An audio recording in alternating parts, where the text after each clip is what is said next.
ব'লক আজি অলপ ফুৰি আহোঁ, ভাল লাগিব মনটো নে কি কয়? গৈ আছোঁ ফাৰ্ষ্টতে ব্ৰহ্মপুত্ৰ ৰিভাৰ ফ্ৰণ্ট, মানে সাধাৰণ ভাষাত ক'বলৈ গ'লে পাৰ্ক।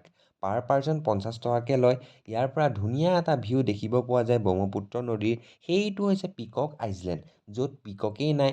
অ'ভাৰঅল পাৰ্কখন বহুত ধুনীয়া আৰু লগতে বহুত ভাল মেইনটেইন কৰিছে। তথাপিও কিন্তু গুটকাৰ পিক আপোনালোকে দেখিব পাবই। এই ফুলবোৰৰ ক্লিপ মই কিয় দেখাইছোঁ জানে নাই?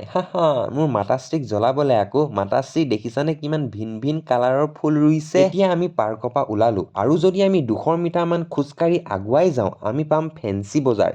ইমান দূৰ আহিছোঁ যেতিয়াই ফেঞ্চি বজাৰখন চায়েই যাওঁ নে কি কয়? ফেঞ্চিত সোমাই কাপোৰ কানি দেখি মোৰ মাথা ঘূৰি গৈছে আৰু দামবিলাক শুনাৰ পিছততো মোৰ আৰুহে ল'বলৈ মন গৈ আছে।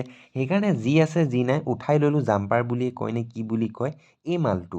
এতিয়া ৰাতিপুৱাই মেছেজ এটা আহিব, your account balance is bill' the required minimum balance. এইবিলাকেই হৈছে